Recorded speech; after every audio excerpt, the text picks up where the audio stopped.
Hey YouTube, I'm back again with another video. This time I'm going to be bringing you a QBD guide for those of you who may be, either if you have done QBD before or if you haven't, I should hopefully have some tips and tricks for you. I did quite a bit of QBD when I was making my first real cash, really, aside from doing Frost Dragons. But anyways, this guide will be covering mage, range, and melee, so I'll be briefly going over each style and showing a kill of each, and going over their inventories and gear setups. So, to jump right in, I'm going to be starting off showing melee. So, starting off with my gear, I'm using full Superior Elite Void, Amulet of Souls, Kiln Cape, with a Doctor Asylum Ring, Drygores, and Bandos Boots. Bandos Boots just because I'm cheap. I feel like I've said that before. But anyways, you can substitute this for Malevolent, which I think is a waste of QBD. Or you could also substitute it for Torva, which would probably be good if you had that. And then Bandos if you don't want to buy anything else. And you'll be just fine in Bandos, because that's how I did it. Anyways, yeah, so that's the gear. You can substitute this for any other ring you like, this for any other Ami. Then Ring of Vigor's nice for when you berserk, because I'll be going into that. And then also the Sign of Death. I guess if you're just beginning, or if you happen to get comboed out, you shouldn't really need it that much. But anyways, going in to the inventory, I have a teleport to house, just emergency teleport if I forget sign or sign like that.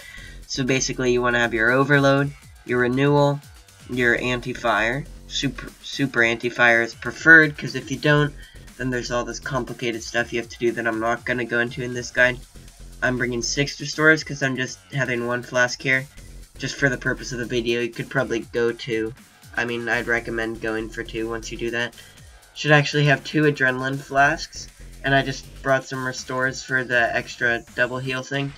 But, so yeah, 2 flasks here. And then, yeah, so that is basically the melee inventory. Your yak, unless you personally do something else, I just fill mine up with Rocktail. You can always take the Rocktail out of the chest. It should easily be enough to last you like 2 overload flasks or something like that. But anyways, for quick prayers, you're going to want to have Soul Split and Turmoil along with Protect Item, just because I always use that everywhere. And if you're ranging, you're going to want to be using, I forget what the range and mage turmoils are called, but yeah, each respective one there. If you don't have the level for Soul Split or these, I would recommend, well, if you're in this prayer book, I would just pray mage and then use a leech curse or something like that. I'm not exactly sure, I've never done that. Anyways, I'm going to jump right into... I also forgot to mention there's some ores you want to be bringing. I'm not using one here. I prefer to save them for more high-level PVM situations, but not all of you have those available. So, one of my personal favorites to use at QBD that I used is the Penance Aura. You can get all these in the loyalty shop if you actually didn't know. But this basically gives you prayer for a certain amount of damage you take. And this is extremely useful here. You won't have to worry about bringing prayer pots. I just like to bring 1 if I'm using this just in case.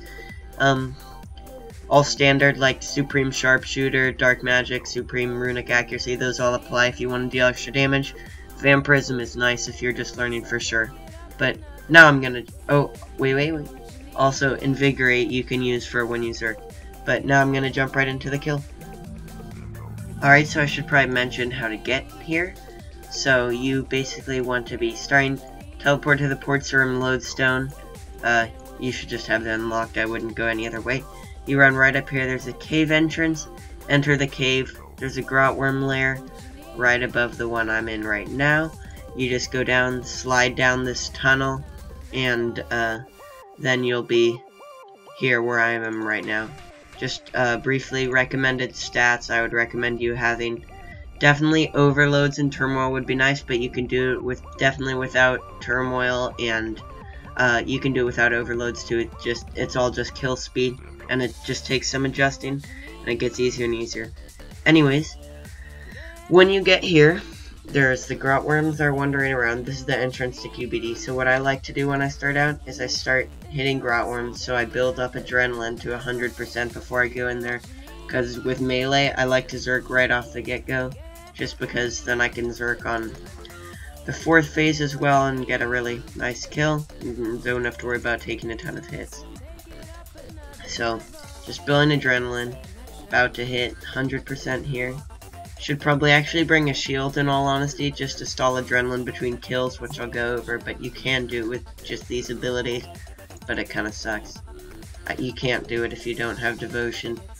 But, so you get into the kill, you want to run right here where I am, exactly, because this will be the best spot. You want to drink all your potions, activate your aura if you have one, and then you're ready to go. So, right off the bat, you want to zerk adrenaline pot, and then switch to your other ring. Then you want to assault, and destroy if necessary, which wasn't necessary here. Then you go here, hit it once, use your destroy ability. Okay, so QBD will spawn these tortured souls that will come out and hit you with magical abilities. If you walk their ability into them, it won't actually hit you, and it will negate the damage, but sometimes if you're chaining an ability and you don't want to interrupt it, it's worth it just to deal the DPS. And at the end of every phase, QBD will, these artifacts will become red when QBD's health depletes here, and you want to tag them. So this is QBD's other ability. In this phase, she's more resistant to physical damage, but more vulnerable to magic. So as you can see, I'm not hitting as much here, and just using food when necessary. But just keep smacking QBD down, really. This is a pretty slow kill. My record's like 120 something, but I got that with mage and a Nox staff, which I would definitely prefer over Drygors personally. But anyways, just keep killing QBD pretty much. Keep in mind the different things. So, as you can see, this thing turned red when the health got low, and I'm just tagging it, running back, and I'm gonna berserk. Hopefully this doesn't go bad. Oh, let's see. Yeah, it did go bad, because now she's more resistant to physical damage. But you just want to keep going at it. Okay, watch a sign of death. That's the scary part about zerking, because it's really easy to get hit like a 4K or something, because QBD can hit up to 2K. Oh, see, that's super fire breath. Another example of what not to do. When you see that chat message there, you want to run to the side so you don't take full damage. Also there's the firewalls that you saw going on throughout the kill, and I'll cover those in the next style guide. But anyways, after you finish the kill, I didn't do it here, but you want to have hit things right before you finish the kill, so you have at least 55% adrenaline if you're doing the stalling I am, and then you can use devotion when you need to stall, just normal adrenaline stalling. So for the loot, we just got a chest, and what are we gonna get? We got 200k, then you can just bank the chest. Alright, so I'm gonna move into the next style. I just want to make a quick note right now. This is certainly not the best way to kill QBD, it's just the way I like to do it. So in all these methods, these will just be my suggestions, but if you have something that you feel works better for you personally, or you found something you like more, feel free to follow that instead. And these guides also aren't nearly for speed kills, but I can do some speed kills if anyone would be interested in seeing that. But yeah, alright, I'm gonna jump into the kill in a second. Alright, so jumping into the kill, here we go, we're using range this time. You'll notice I'm using Ascension Bolts. Ascensions, of course, you can all substitute it for lower gear. QBD is one of those bosses where it's not a problem at all. But, basically, what I wanted to point out was the fact that I'm using Ascension Bolts instead of, Dragonbane Bolts, which you hopefully have heard about if you're looking to go kill QBD. I would recommend using those over Ascension Bolts.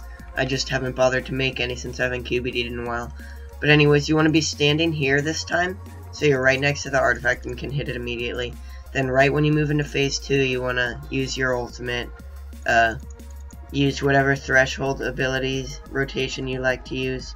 I just prefer the one I'm using on screen right now. And QBD moves into the next phase. The nice thing about ranged is that you don't have to run as long for these platforms, and your death swiftness lasts enough usually to get you down for 2 phases exactly. And so here you just want to dodge the tortured souls. That tortured soul almost died from that. And yeah, so this kill would be going a lot quicker if I had been using Dragonbane, but range is definitely a lot more relaxing and easy to do than melee. But if you dry gores and no tier 90s of ranged, I would still recommend using dry gores because you'll be getting faster kills. Okay, so here we go. This is the tortured souls on the final phase. They're a bit more of a nuisance because 3 of them spawn and they can be a lot more devastating. Also, the tortured soul you saw me kill up here was one that will basically, it will freeze your screen for 10 seconds, except QBD can still hit you during those 10 seconds, which can basically suck and get you killed almost every time. So if you see a tortured soul in the corner screaming, in either of these 2 corners, you just want to kill it as soon as possible because it could mean bad news for your kill. You'll get used to the feeling of it too. Usually you can get at least 2 kills per overload once you're more experienced. I mean, I can't because I'm just doing 1 kill of each style, but I will jump right into the mage. Finally, I'm showing you a mage kill. This is the last style you can use, of course, and yeah, normal quick prayer change there. This is definitely my preferred style. I like using a knock staff and such, and you basically just want to be following the exact same like abilities kind of style you used for range. So like you want to be using your sunshine at the start of phase 2, and just, yeah, I mean, you could probably do that with melee too, since as you can see Zerking didn't work out very well for me on phase 4. Normally it doesn't take this long to get phase 1 down, but if you're having trouble with any phase, like for the time it takes or anything like that, then I would just recommend ultimating on it, and it will knock it down really quickly. I would never recommend using any other ultimates because they're just simply not worth it here. These passive overtime double damage things are just by far the best. So as you can see, I'm just following the same thing, except I used asphyxiate first this time. But I'm knocking down QBD really quickly. I've actually got my first speed kill of 120 something with mage. It's not incredibly fast, but it's still a pretty nice kill. I was using, it was either a steel titan or an ice nihil, but it was a really nice kill basically. As you can see, I'm already gaining way better time than I did with anything else. And that's not intentional, it just tends to happen with this style. As before, normally you'd want to have more adrenaline, but I'm just doing 1 of each kill. So, that concludes my QBD guide, I think. So, if any of you have any questions, feel free to leave some in the comments section, and I will see you in the next video. Thank you.